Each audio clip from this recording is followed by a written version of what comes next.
नागौर के विश्व प्रसिद्ध बुटाटी धाम में आस्था से जुड़ा बड़ा विवाद सामने आया है।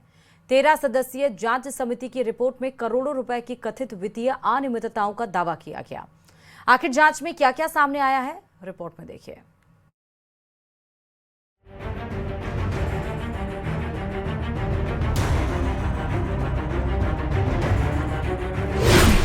बुटाटी धाम में महाघोटाला, हिसाब किताब पर उठे सवाल, गबन आस्था से खिलवाड़। जिस मंदिर में लोग चमत्कार की उम्मीद लेकर पहुंचते हैं, वहीं अब करोड़ों के हिसाब किताब पर सवाल खड़े हो गए हैं। नागौर के विश्व प्रसिद्ध बुटाटी धाम में 146 दिन की जांच के बाद करीब 22 करोड़ 74 लाख रुपए की कथित वित्तीय अनियमितताओं का दावा किया गया है।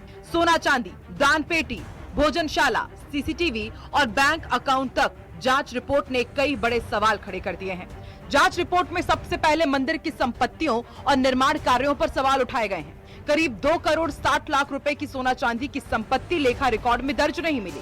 वहीं भोजनशाला निर्माण पर 49,49,633 रुपए खर्च दिखाए गए, जबकि जांच में दावा किया गया कि ग्राउंड फ्लोर का निर्माण एक भामाशाह ने अपने खर्च से कराया था। लेकिन ये सब शुरुआत थी। जांच जैसे जैसे आगे बढ़ी, वैसे वैसे वित्तीय अनियमितताओं की परतें खुलती चली गई। आखिर जांच रिपोर्ट में किन किन बिंदुओं पर सवाल उठाए गए हैं, एक नजर डालते हैं।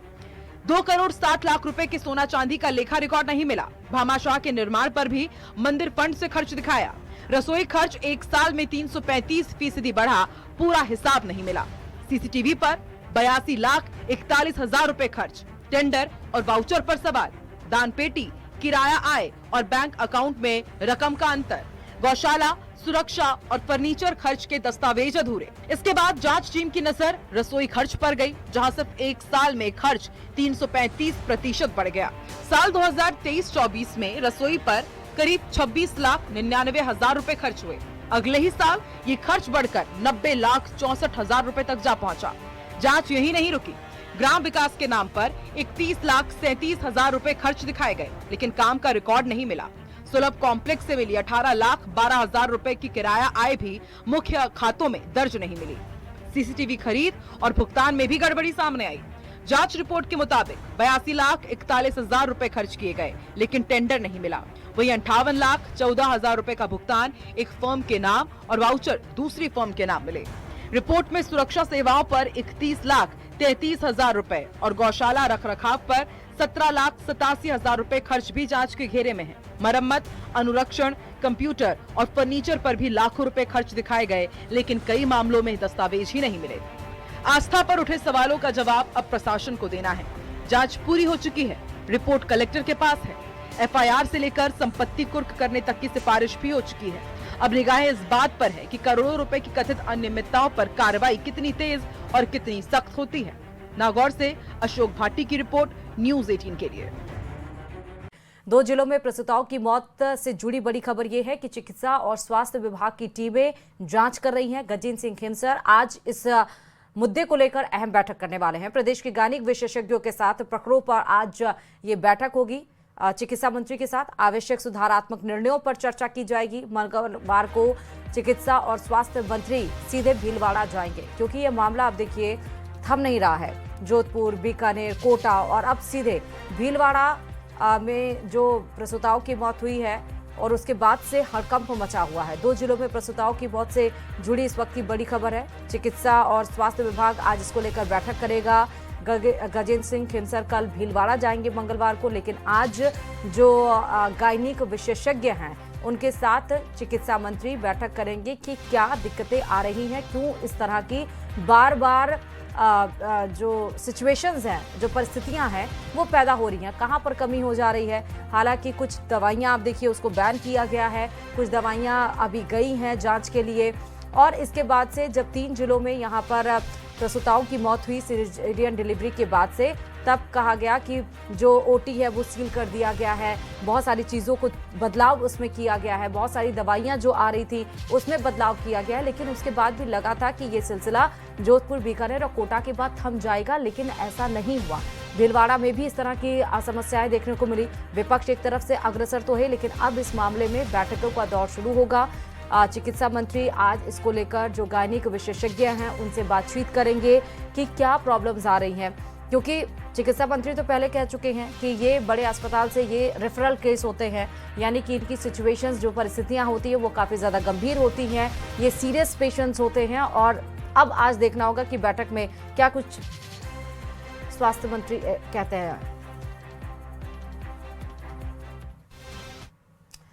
और इधर भीलवाड़ा के महात्मा गांधी अस्पताल में 5 प्रसूताओं की मौत के मामले की जांच अब निर्णायक दौर में पहुंच गई है। सरकार की ओर से जयपुर से भेजी गई विशेषज्ञ टीम और 6 सदस्यीय समिति हर मामले की माइक्रो लेवल पर जांच कर रही है। इस बीच पोस्टमार्टम करने वाली मेडिकल ज्यूरिस्ट डॉक्टर चेतन सांबरा ने बड़ा दावा किया है। उनका कहना है कि पोस्टमार्टम में चिकित्सकीय लापरवाही या संक्रमण के कोई साक्ष्य नहीं मिले हैं। मृतका पहले से ही हाई रिस्क प्रेगनेंसी की मरीज थी और प्रसव के बाद अत्यधिक रक्तस्राव और कंजम्पटिव कोएगुलोपैथी के कारण इसकी मौत हुई है। डॉक्टर्स के मुताबिक संक्रमण से मौत की आशंका भी नहीं बनती, क्योंकि संक्रमण विकसित होने में सामान्यतः 48 घंटे से अधिक का समय लगता है। वहीं जांच समिति पूरे मामले की विस्तृत पड़ताल भी कर रही है। तो बड़ी खबर इस वक्त से जुड़ी आपको बता रहे हैं। भीलवाड़ा जिला अस्पताल जो कि महात्मा गांधी अस्पताल है, लगातार जो प्रसूताओं का मामला है तूल पकड़ता जा रहा है, चर्चाओं में है महात्मा गांधी अस्पताल। देखिए 5 प्रसूताओं की मौत का मामला है और उसमें से एक प्रसूता का पोस्टमार्टम किया गया था और उसकी रिपोर्ट अभी आना बाकी है। पर हमारे साथ चेतन जी है जो उस टीम में थे, बात करते हैं। सर, प्रसूताओं की मौत का मामला है, एक परिवार ने पोस्टमार्टम भी कराया है, क्या लगता है सर? लोग कई प्रकार के आरोप भी लग रहे हैं जी। देखिए, मैं 15 साल हो गया मेरे को पोस्टमार्टम करते हुए और इस फील्ड में इस पर्टिकुलर केस के बारे में बताऊं तो ऑब्स्टेटिक्स एक अलग, अपने आप में एक अलग फील्ड है। हजारों करते हैं हम दिन में, कम से कम 20 से 30 हमारे यहाँ पर डिलीवरी होती है, सिजेरियन सेक्शन होता है। इस पर्टिकुलर केस में दिनांक 10 तारीख को हमारी टीम ने, हम 4 डॉक्टरों ने मिलकर पोस्टमार्टम किया था इसका। घर वाले इनफैक्ट पोस्टमार्टम के लिए मना भी कर रहे थे, लेकिन जब पुलिस केस बन चुका था तो फिर हमने भी सोचा और तहसीलदार साहब आए थे तो हमने पोस्टमार्टम किया। पोस्टमार्टम में हमें ऐसा कुछ नेग्लिजेंस जैसा कुछ भी नहीं मिला, ना ही कोई इन्फेक्शन जैसा मिला। क्लियर कट ये लेडी हाई रिस्क प्रेगनेंसी की थी। बच्चे में पहले ही ये 1 महीने पहले भी एडमिट हुई थी। ओलिगोहाइड्रोमियस और intrauterine growth retardation, asymmetrical intrauterine growth retardation था, तो पहले भी हाई रिस्क प्रेगनेंसी तो थी। ये हाई रिस्क प्रेगनेंसी के बाद जब जिस दिन आई थी, ये एडमिट हुई थी, मैडम ने इमीडिएटली एडमिट किया था क्योंकि इसका ऑलरेडी लीकिंग पीवी हो चुका था। ये एक ऑलरेडी इमरजेंसी थी, तो मैडम ने इमीडिएटली जो भी ऑन ड्यूटी गायनेकोलॉजिस्ट थी उन्होंने एडमिट किया और उन्होंने बोला कि जल्द से जल्द सिजेरियन करना ठीक रहेगा, क्योंकि पहले वाला बच्चा भी सिजेरियन से हुआ था। ऑपरेशन किया और बढ़िया बच्चा, फीमेल बच्चा पैदा हुआ। प्लेटलेट्स होते हैं जो खून को धक्का जमाता है, वो भी कम होने लगा। तो इस वजह से धीरे धीरे हमने जब हिस्टेक्टोमी कर ली, उसके बावजूद भी कंडीशन इंप्रूव नहीं हुई। तो ऐसे बहुत से केसेस कॉमनली होते हैं। In fact most common cause postmortem death ये होता है, इसको पोस्टमार्टम हेमरेज बोलते हैं।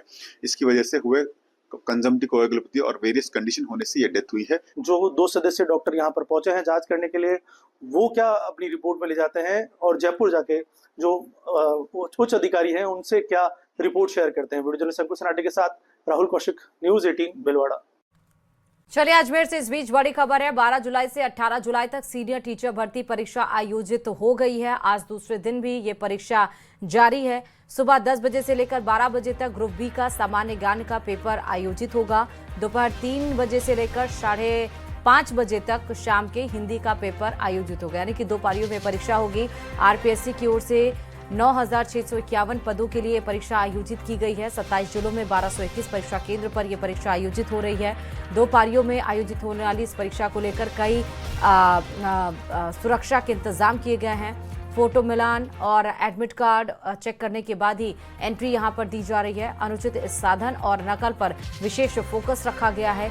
महिला कैंडिडेट के साथ पुरुष कैंडिडेट को मेटल डिटेक्टर से चेक किया जा रहा है। 10 विषयों के लिए आयोजित हो रही सीनियर टीचर भर्ती ये परीक्षा है। राजस्थान में 12 लाख परीक्षार्थी इस पंजीकृत हुए हैं और 1 घंटे पहले ही परीक्षार्थियों को जो एग्जामिनेशन सेंटर है वहां पर प्रेजेंट होना होगा।